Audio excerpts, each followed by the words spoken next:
जय माता दी। नमस्कार मित्रों, बहुत बहुत स्वागत है आपका हमारे चैनल पर। आज हम बात करने वाले हैं गुप्त नवरात्रि के विषय में। पहले तो जानते हैं नवरात्रि। नवरात्रि का तात्पर्य होता है नवः रात्रि इति नवरात्रि।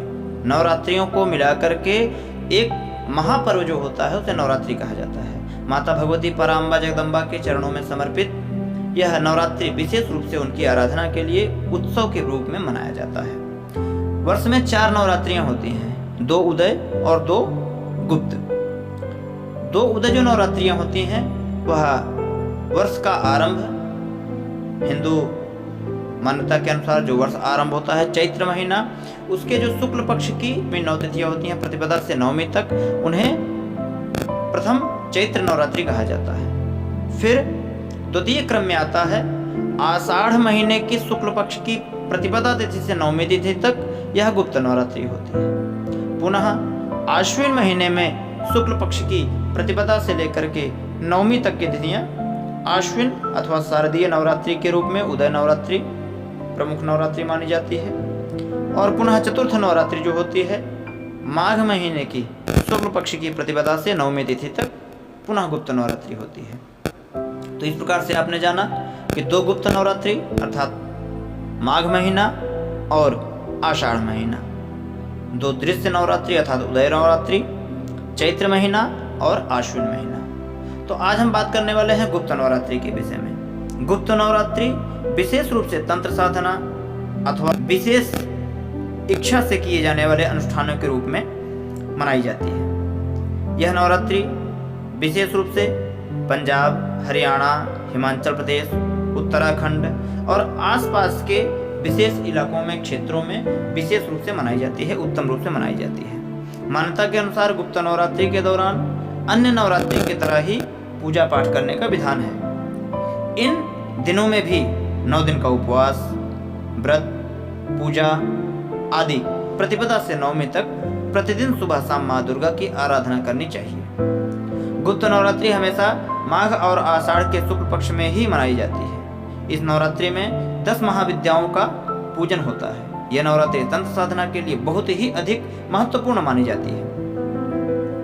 आपको बता दें, गुप्त नवरात्रि किसी खास मनोकामना की पूजा के लिए, जैसे तंत्र साधना का मार्ग लेने का विशेष पर्व माना जाता है। किंतु अन्य नवरात्रि की तरह इसमें भी व्रत, पूजा पाठ, उपवास आदि किया जाता है।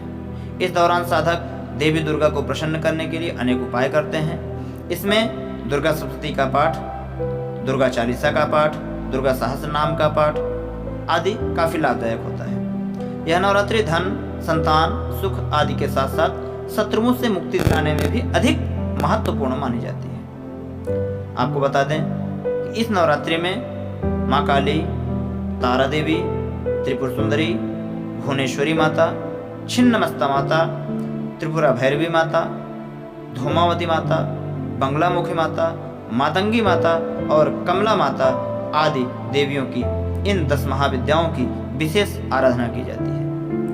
देवी भागवत पुराण के आधार पर अगर माना जाए तो जिस तरह वर्ष में 4 बार नवरात्रि आती है और जिस प्रकार नवरात्रि में देवी के 9 रूपों की पूजा होती है, ठीक उसी प्रकार गुप्त नवरात्रि में भी 10 महाविद्याओं की आराधना की जाती है। गुप्त नवरात्रि विशेषकर तांत्रिक क्रियाएं, शक्ति साधनाएं, महाकाल आदि से जुड़े लोगों के लिए विशेष महत्व रखती है। इस दौरान देवी भगवती के साधक बेहद कड़े नियम के साथ व्रत और साधना करते हैं। इस दौरान लोग दुर्लभ शक्तियों को प्राप्त करने का प्रयास करते हैं। अष्टमी या नवमी के दिन कन्या पूजन के साथ नवरात्रि व्रत का उद्यापन भी करते हैं। विशेष रूप से आपको बताएं तो नवरात्रि जो गुप्त रूप में मानी जाती है, इसका महत्व अत्यधिक श्रेष्ठ कारक होता है तांत्रिकों के लिए। ऐसे में तांत्रिक जो भी साधक होते हैं, माता भगवती को संपूर्ण समर्पण करते हुए अनेक दिव्य शक्तियों को, दिव्य सिद्धियों को प्राप्त करते हैं। गुप्त नवरात्रि वर्ष के अनुसार इस वर्ष 2020 में आने वाले 22 जून 2020 से आरंभ हो रही है। यह आषाढ़ की गुप्त नवरात्रि है और इसमें माँ भगवती की अधिक से अधिक सेवा करना सामान्य जनों के लिए भी एवं साधक जनों के लिए भी श्रेष्ठ कारक होगा। तो माँ भगवती की उपासना करिए और बारंबार उनसे अनुनय विनय करिए। जय माता दी। तो मित्रों, आपको अगर वीडियो अच्छा लगा हो तो कृपया लाइक करें, सब्सक्राइब करें और अधिक से अधिक शेयर करें। धन्यवाद।